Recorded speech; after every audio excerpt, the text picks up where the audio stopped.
नमस्कार। 8 से 9 मई 2025 की मध्य रात्रि को पाकिस्तानी सेना ने सैन्य बुनियादी ढांचे को निशाना बनाने के इरादे से पूरी पश्चिमी सेना पर भारतीय वायु क्षेत्र का कई बार उल्लंघन किया। यही नहीं बल्कि पाकिस्तानी सेना ने नियंत्रण रेखा पर भारी कैलिबर वाले हथियारों से गोलीबारी भी की। अंतर्राष्ट्रीय सीमा और नियंत्रण रेखा पर लेह से लेकर सरक्रीक तक 36 स्थानों पर 300 से 400 लगभग ड्रोनों का इस्तेमाल घुसपैठ का प्रयास करने के लिए किया गया।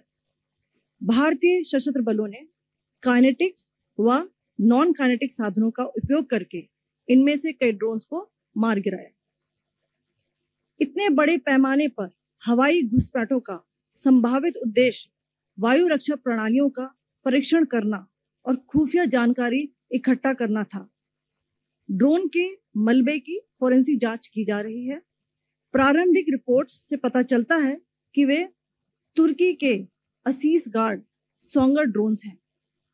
इसके उपरांत रात में पाकिस्तान के एक सशस्त्र यूएवी ने भटिंडा सैन्य स्टेशन को निशाना बनाने की कोशिश भी की, जिसे पकड़ा गया और उसे निष्क्रिय कर दिया गया। पाकिस्तानी हमले के जवाब में पाकिस्तान में 4 हवाई रक्षा स्थलों पर सशस्त्र ड्रोन्स लॉन्च किए गए। इनमें से एक ड्रोन एडी रडार को नष्ट करने में सक्षम रहा। पाकिस्तान ने जम्मू कश्मीर के तंगधार, उरी, पुंछ, मेंढर, राजौरी, अखनूर और उधमपुर में भारी कैलिबर आर्टिलरी गन और सशस्त्र ड्रोन्स का उपयोग करके नियंत्रण रेखा के पार गोलीबारी भी की, जिसके परिणाम स्वरूप भारतीय सेना के कुछ जवान हताहत हुए और घायल हुए। भारतीय जवाबी कार्रवाई में पाकिस्तानी सेना को भी बड़ा नुकसान पहुंचाया गया। इसके अलावा पाकिस्तान का गैर जिम्मेदाराना व्यवहार फिर से सामने आया। 7 मई 2025 को रात 8:30 बजे एक असफल अकारण ड्रोन और मिसाइल हमला करने के बावजूद पाकिस्तान ने अपना नागरिक हवाई क्षेत्र बंद नहीं किया। पाकिस्तान अपने नागरिक विमानों को ढाल के रूप में इस्तेमाल कर रहा है, जबकि उसे अच्छी तरह से पता है कि भारत पर उसके हमले से हवाई रक्षा की तीव्र प्रतिक्रिया होगी। यह भारत और पाकिस्तान के बीच अंतर्राष्ट्रीय सीमा के पास उड़ान भरने वाले अंतर्राष्ट्रीय उड़ानों सहित नागरिक विमानों के लिए सुरक्षित नहीं है। यहाँ स्क्रीन शॉट में पंजाब सेक्टर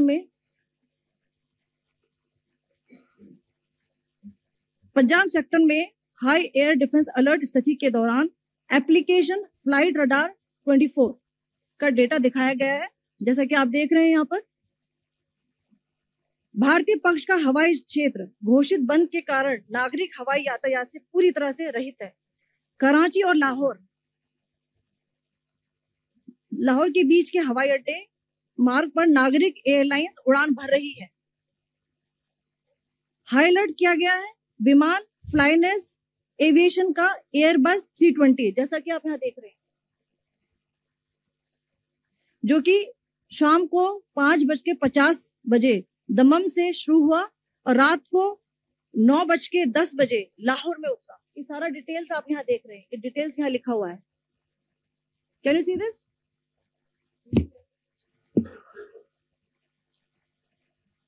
भारतीय वायुसेना ने अपनी प्रतिक्रिया में काफी संयम दिखाया और इस प्रकार अंतरराष्ट्रीय नागरिक विमान सेवा की सुरक्षा सुनिश्चित की। धन्यवाद। जय Hind. So, good afternoon to you all. On the intervening night of 8-9 May 2025, Pakistan military carried out multiple violations of Indian airspace along the entire western border with an intent to target military infrastructure. Pakistan military also resorted to firing of heavy caliber weapons along the line of control. Along the international border and line of control, drone intrusions were attempted from Leh to Sarkreek at 36 locations with approximately 300 to 400 drones. Indian Armed Forces brought down a number of these drones using kinetic and non-kinetic means. The possible purpose of these large-scale aerial intrusions were to test the AD systems and gather intelligence. Forensic examination of the drone debris is being undertaken. Preliminary reports suggest them to be of Aziz Guard Songa drone of Turkey. Later in the night, an armed UAV of Pakistan attempted to target Bhatinda military station, which was detected and neutralized. In response to the Pakistani attack, armed drones were launched at 4 air defense sites in Pakistan. One of the drones was able to destroy an AD radar. Pakistan also carried out artillery shelling across the line of control using heavy caliber artillery guns and armed drones at Tangdhar, Uri, Poonch, Mendhar, Rajouri, Akhnur, and Udhampur in Jammu and Kashmir area, which resulted in some losses and injuries to Indian Army personnel. Pakistan Army also suffered major losses in Indian retaliatory fire. Additionally, Pakistan's irresponsible behavior against civil airspace. Pakistan did not close its civil airspace despite it launching a failed unprovoked drone and missile attack on 7th May at 8:30 hours in the evening. Pakistan is using civil airliners as a shield, knowing fully well that its attack on India would elicit a swift air defense response. This is not safe for the unsuspecting civil airliners, including the international flights, which were flying near IB between India and Pakistan. The screenshot we just showed and we shall share with you, it shows the data of the application Flight Radar 24 during a high air defense alert situation in the Punjab sector. As you have seen, the airspace on the Indian side is absolutely devoid of civil air traffic due to our declared closure. However, there are civil airlines flying the air route between Karachi and Lahore. Amongst the other civil aircraft that you can see, we have highlighted an aircraft which is Airbus 320 of Flynas Aviation, which was originated from Dammam at 1750 hours and landed later at Lahore at 2110 hours in the night. Indian Air Force demonstrated considerable restraint in its response, thus ensuring safety of international civil carrier.